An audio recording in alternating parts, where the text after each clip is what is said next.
Hi, David, Raf. Thank you for joining us today. How are you both? All good. Good afternoon, everyone. Great. Thank you for asking.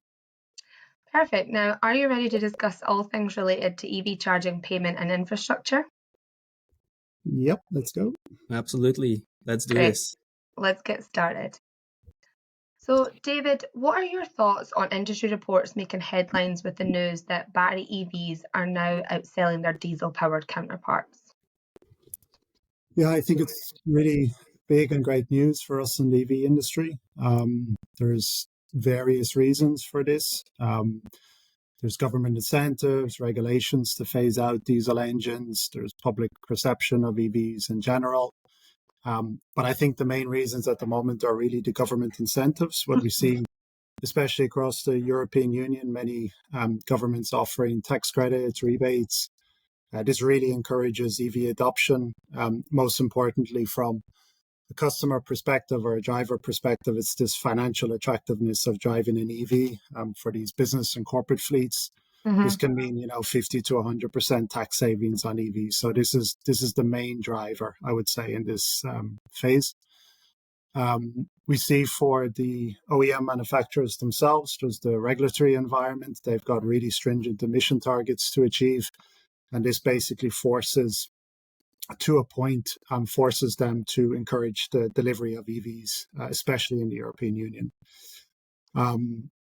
From a driver perspective, a private EV owner, there's a major cost savings. We've seen this clearly. Many studies have proven the total cost ownership of EVs results in less maintenance, and this from avoiding the cost of energy for electricity versus traditional fuel.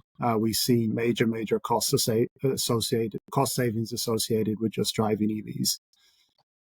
Also, especially in the charging infrastructure, we've seen a massive deployment of charging infrastructure in the past couple of years, and the big Mm-hmm. step is still to come.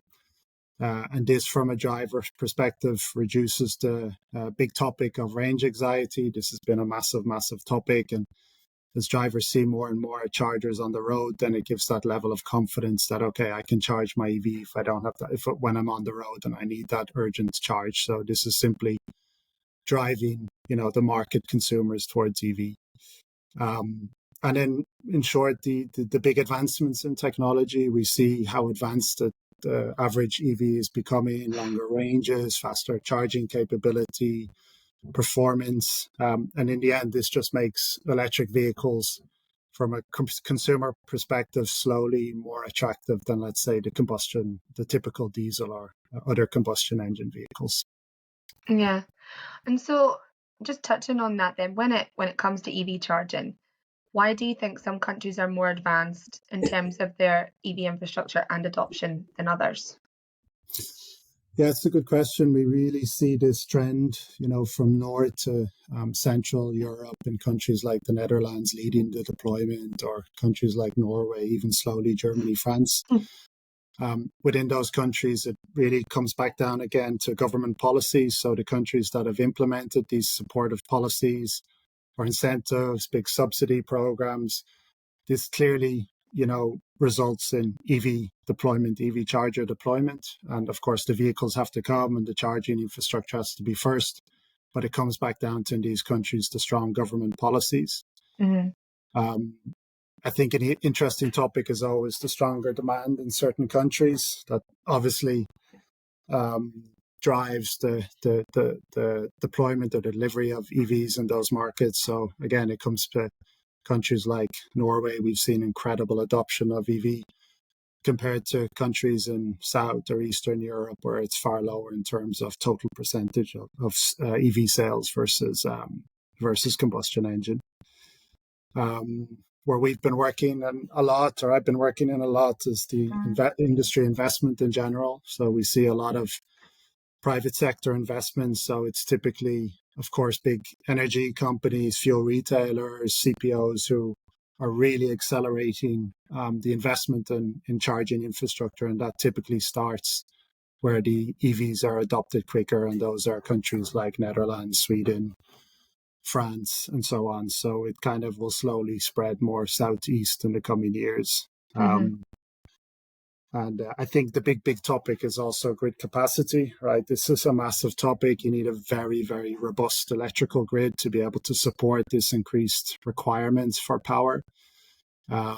Easy connection to the grid. This is a very challenging topic for our customers, spending incredible amount of time in working on basically the paperwork to get grid connections. So first the grid has to be robust enough, and then you got to have an easy way of applying for grid connections. And how easy a country makes that compared to other countries makes it also more or less attractive for the companies who are deploying EV charging infrastructure. What I always find also attractive is you look at geography, not only in, say, Europe, but versus the US or some Asian countries. The size of a country can really influence the deployment of charging infrastructure.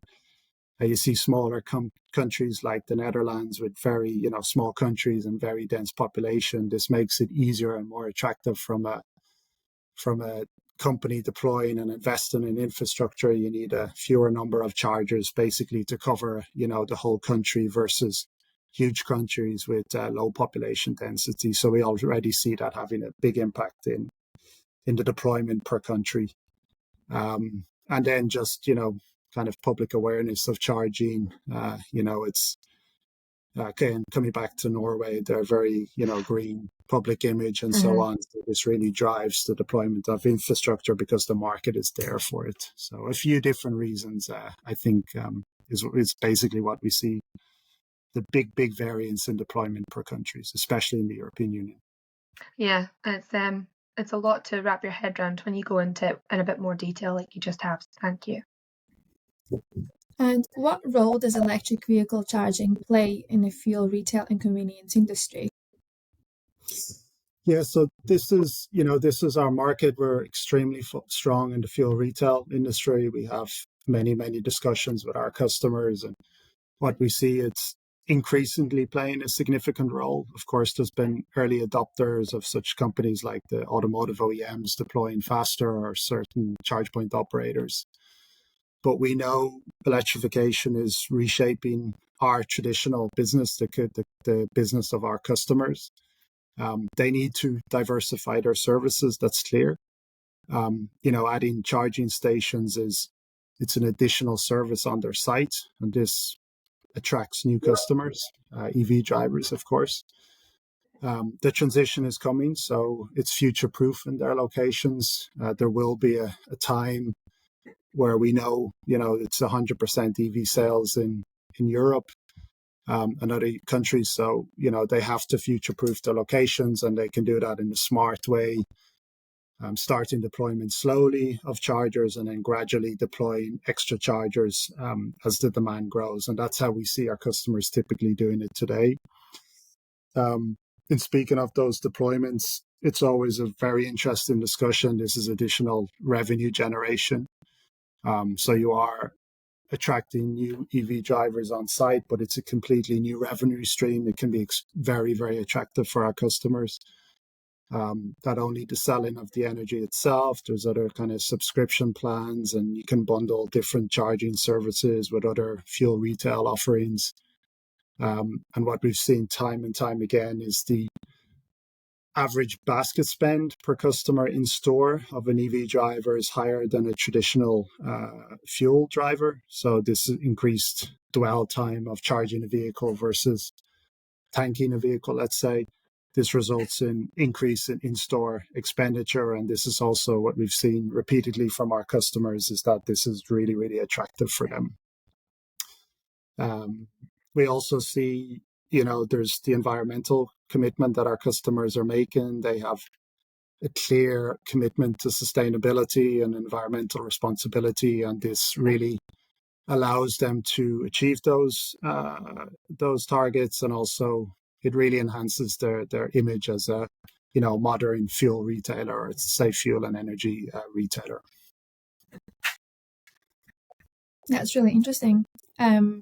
So is electric power just for passenger cars? How can fleets and haulage companies also benefit from EV? Yeah, good one. So for sure, not just for passenger car vehicles. We see this as obviously the biggest market, the biggest total fleet, so it's got the biggest adoption today. But we know that fleets and haulage companies are making the transition to EV. I think fleet and haulage companies, they operate on a very, let's say low margin business. So when they can see opportunities for cost savings, which EV do generate, lower operating costs, compared to a traditional delivery van or truck, this energy efficiency of an EV, fewer moving parts and fewer maintenance, it simply reduces costs in terms of maintenance. And then the big one is, of course, fuel costs. So big opportunities for cost savings.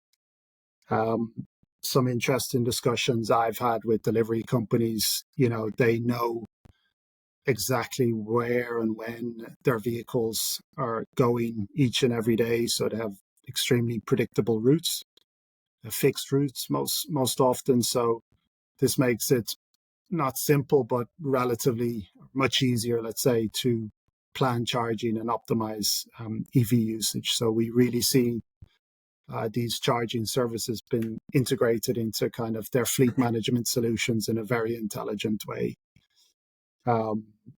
We see companies like last mile deliveries operating around cities.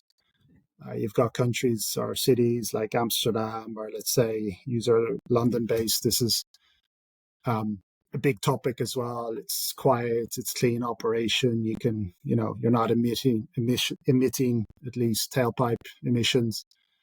So for cities, they're becoming super, super attractive. And then, of course, the technology of EVs today, I mean, light commercial vehicles, of course, is an easier topic of those vehicles typically doing 100 miles or kilometers per day. But then as we get into the heavy duty, long haul trucking, this is where it's becoming more of a challenge, let's say, for electrification.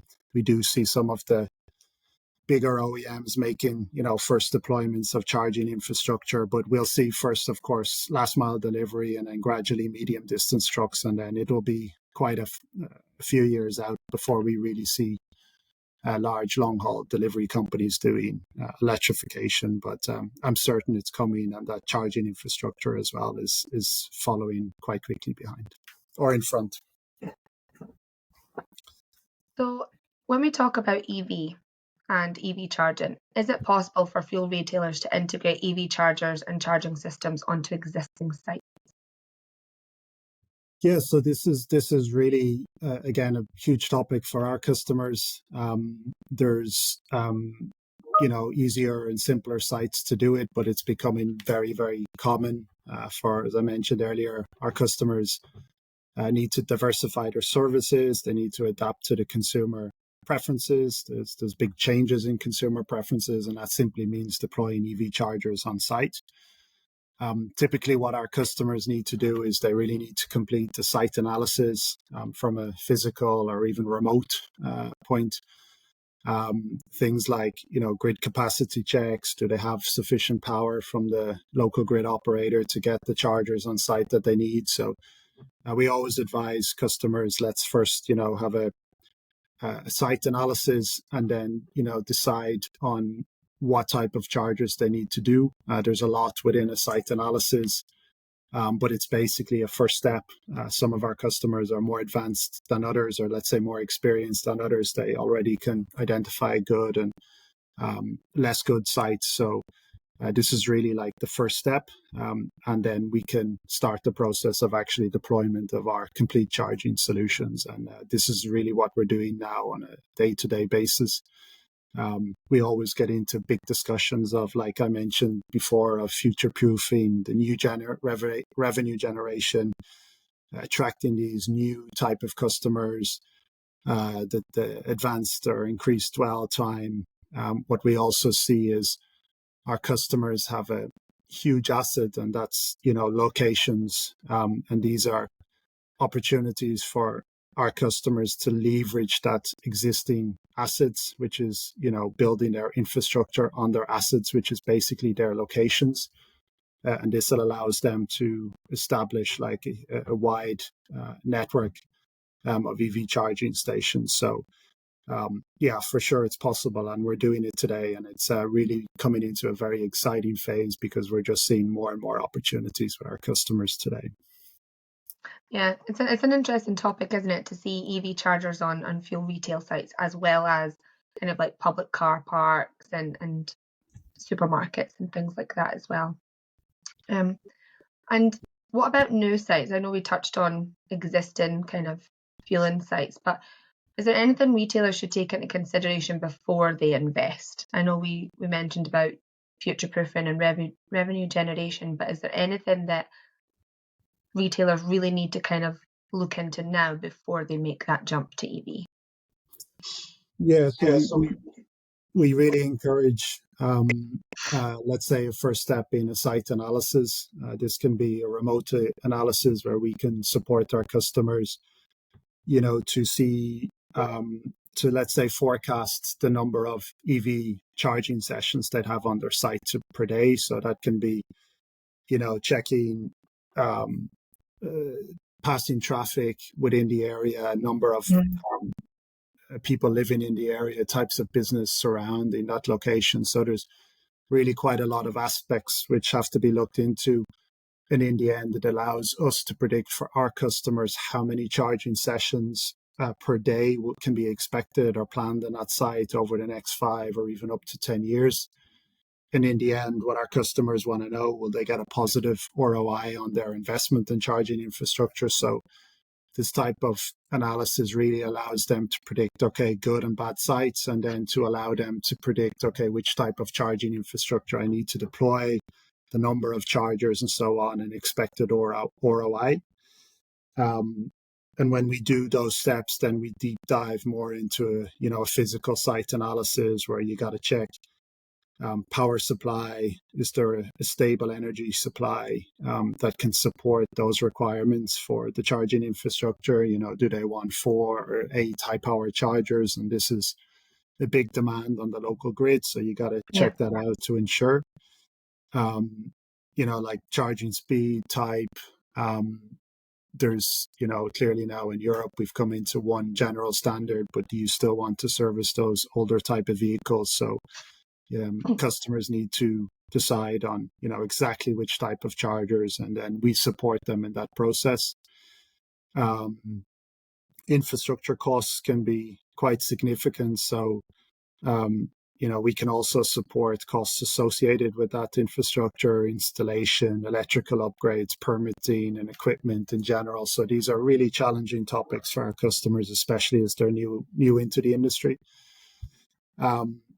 What's also quite often overlooked is things like, branding and marketing of the sites. You really got to promote those services. And there's various ways to do that. But most important is the visibility, the signage, and the online presence of their EV chargers to ensure that those vehicles which are speeding by in the area, they need to ensure that they have visibility in their navigation systems and so on, or the various apps that those chargers are deployed in that area. And then this pulls those customers onto our customer sites. And inevitably, that's what they want, right? More charging sessions per day. So there's really various aspects, and, just the simple things like the paperwork behind regulatory and various compliance for, standards, charging standards or electrical works and so on. So this is, again, challenging paperwork for certain types of customers. And we're always there ready to help our customers make those first steps, including the few retailers making the first step, but then the more advanced customers, we always have our solutions to help them deploy. I think that's great. It's not just it's the product, it's the full package. Exactly. And apart from existing sites and new sites, can EV chargers currently integrate with existing forecourt systems? Yes, absolutely they can. Even though I must say that most of the EV chargers today are not integrated with the forecourt, but we see this growing as it will bring added value for both the consumer and the fuel retailer. When doing this integration, I think it's important that we always look at the consumers and the managers' perspective in this area, and these should live in a perfect harmony together when we build solutions. From a consumer point of view, it's important to have a unified experience on the forecourt. It should be simple and preferably something that the customer already knows well. Furthermore, customers are also expecting the same services as they know from traditional fueling on the forecourt to be integrated with EV charging. A simple example of what we see and already have today is that a customer goes to the charge point or to the payment terminal and he has a loyalty card.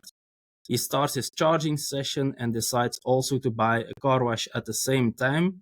And because he is enrolled to the loyalty program, he will get an immediate direct discount on this EV transaction. And these are the things that we know for fuel retailing for a long time, and that consumers also will expect all in the EV ecosystem. For fuel retailers, well, they are in a privileged position, both in terms of the existing infrastructure as the market position they are in to capitalize on the electric mobility evolution. They need to use their already investments and the synergies with the operations they have and take advantage and let EV charging grow with the new mobility retail with enhanced customer facilities such as food services, seating, and toilets. And that hooks in a bit with what David said earlier as well, that these fuel retailers see their indoor sales grow.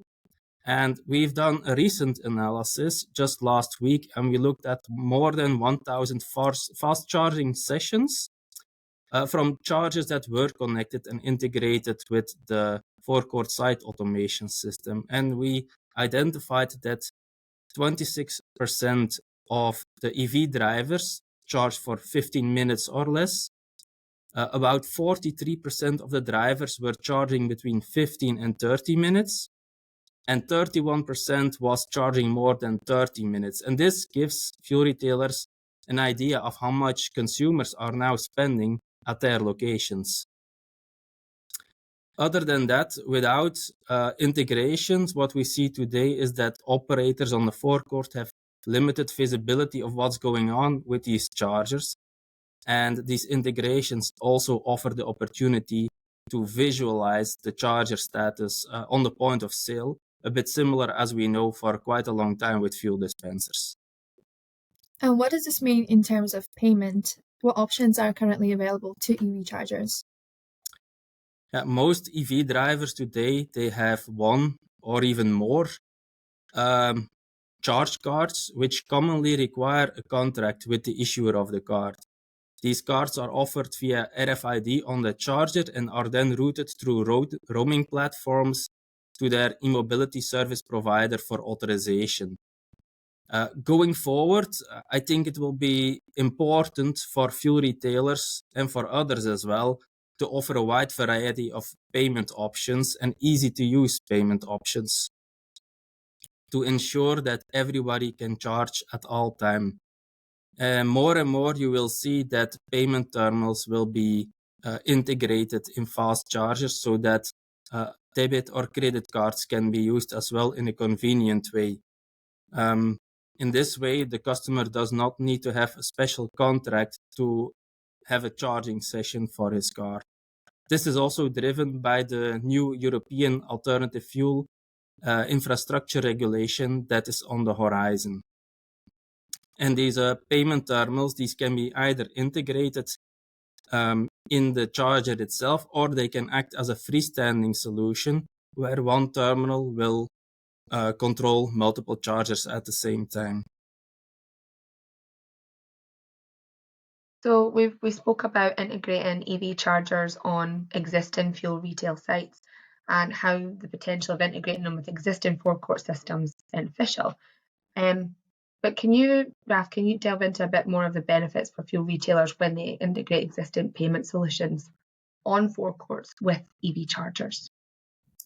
Yes, thanks. There are several benefits, I think, for the fuel retailer when it comes to integrating the existing payment options that they already offer today. One is that they have more control over the payment transaction flow itself and also the applicable fee structures that go along with that. So that will increase their revenue if they are more in control of that flow. Secondly, reusing outdoor terminals that are strategically positioned is an option for them, and it also adds uniformity on the forecourt, independent whether a customer goes for an EV charging session, a fueling, a car wash, or something else on the forecourt. Third, I think it's most important for the fuel retail to accept as much payment options as possible, even from both worlds. There are a lot of charge cards in circulations. It's important that these customers can go to the fuel retailer to charge, but also bank cards, other fleet cards, local account cards. And most importantly, don't forget the loyalty cards. They have loyalty schemes, and even cash is an option when we do this integration. So having all these options available for the fuel retailer is a serious value add, and will make it very easy for the consumers and always have that possibility to charge. And lastly, the new European Alternative Fuel and Infrastructure Regulation, it mandates that debit and credit cards need to be accepted via a payment terminal or a contactless only terminal, and that pricing also needs to be communicated before the charging session starts to consumers. And this is something that within the fuel retail world and the available payment solutions, we already do for quite a long time. So this integration immediately also brings them in compliance with that new regulation. Yeah, of course. And can you go into a bit more detail about what EV charging and payment solutions DFS currently offers? I mean, David, I'll go to you first. Sure. So, in terms of the hardware, I mean, we've been very excited to launch our Power UX charging solution. This is a high-powered fast charging charger designed especially for the fuel retail industry. We've put reliability at the forefront of what we've done with the design. We know this is a trend or a hard requirement in the industry, and for EV drivers, they simply want reliable and functioning EV chargers. We've gone with a hub and satellite design. This was a type of design where we separate the components in the charger, doing the energy conversion, grabbing the energy from the AC grid and putting it into DC format so the cars can accept high power charging. This is the basic function of a charger. So we've separated this away from the driver, what we call a hub and satellite design. So our drivers interact with the charge post or the satellite only. This kind of gives the customers a premium touch. They have a separation from any noise from the charger. There's no noise levels from this noise that the conversion of a charger generates. So it's a low noise experience. It's premium. The customer is not sharing a screen. They simply have one cable per post, so per vehicle. So a very, very convenient design. We focused on footprint, so it's very slick, the post itself. Our customers have often space issues. They want aesthetically the charger to fit nicely into their modern location. So we have a very slim and sleek design of the post. So this is what the customer engages with, and this is represents, a modern look for our fuel retail customers. Smaller topics of compliancy in the industry to both, safety, mechanical or communication standards. And in the end, what these compliance to the standards mean that our customers can buy our charger, plug it into their current systems, and in the end, most importantly, ensure that when their customer arrives on their site, they get the power what they want in a reliable way. And that's the most important topic at the moment. Of course. And Raf, just from your point of view on the payment solution side. Yeah, alongside the Power UX, which David just mentioned, we also launched DX Power in the beginning of this year. And I would describe it as a bridge between two worlds.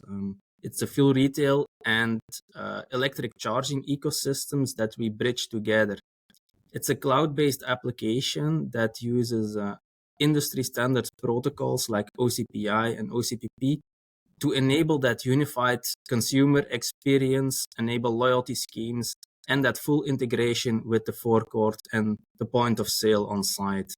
And yeah, like mentioned before, by doing this, we have all the available payment options of both worlds, even cash. Yeah, it's interesting to see the movement of EV now to what could be in the future, and it almost is the same as what a traditional conventional fuel car gets on the forecourt as well. How do you see the demand for EV charging progressing over the next 5 years? Yeah, this is a good question. What I think a lot of industry stakeholders are looking at. We know today the industry is in its infancy. If you look at, say, the European Union, we've roughly somewhere between 500,000-600,000 chargers deployed by at least the end of this year.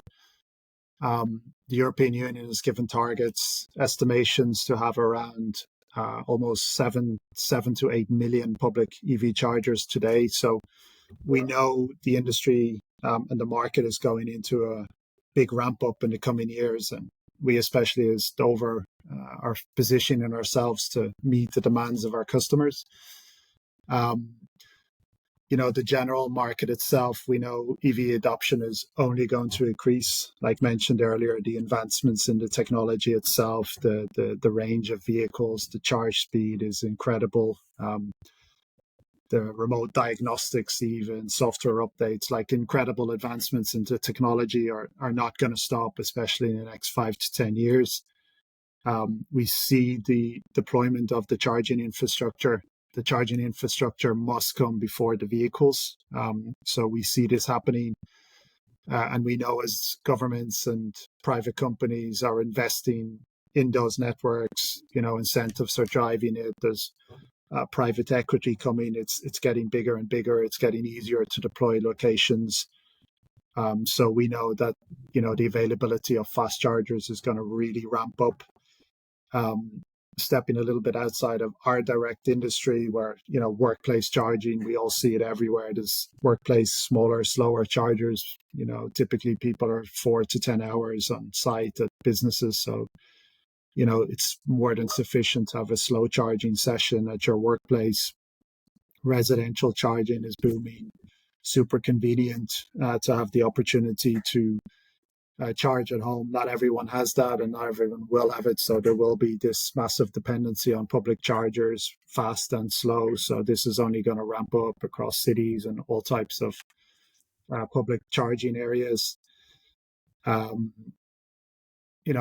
from the vehicle advancements we see across not only Europe, but the world, the investments in battery technology itself, improving the energy density, the fast charging capabilities, the new types of simple minerals going into the technology is only going to improve. And I'm certain over the next 5 to 10 years, we're going to see incredible breakthroughs in that. So, apart from those tricky topics like grid upgrades and so on, I just think the advancements in vehicles themselves and battery technology, it's just going to be incredible. And it's exciting to see it, to be a part of it. And I think in the end, for us and our customers, it's going to only increase the demand for EV chargers. So an exciting period for Dover Fueling Solutions to come. That's a lot of interesting points you covered, David. Thanks. And what are the key takeaways for our audience when it comes to investing in EV charging and payment systems? Yeah, let's just say, analyze your sites, start slowly, learn a little bit. We're there to support you, understand the customer demand for reliable, easy to use charging. and offer some services on site, offer some food, offer some lavatories, and I think you're on a very good path to success. Yeah, Raf, I as anything you want well. to add? Yeah. I think one of the key takeaways would be location, leverage synergies, offer a wide variety of payment options and distinctive convenience retail services, all in focus of that consumer experience, as you want to make that journey as seamless as possible to retain and grow market share. That's great. Thank you both for joining us this afternoon. You're welcome. Thank you. Thank you.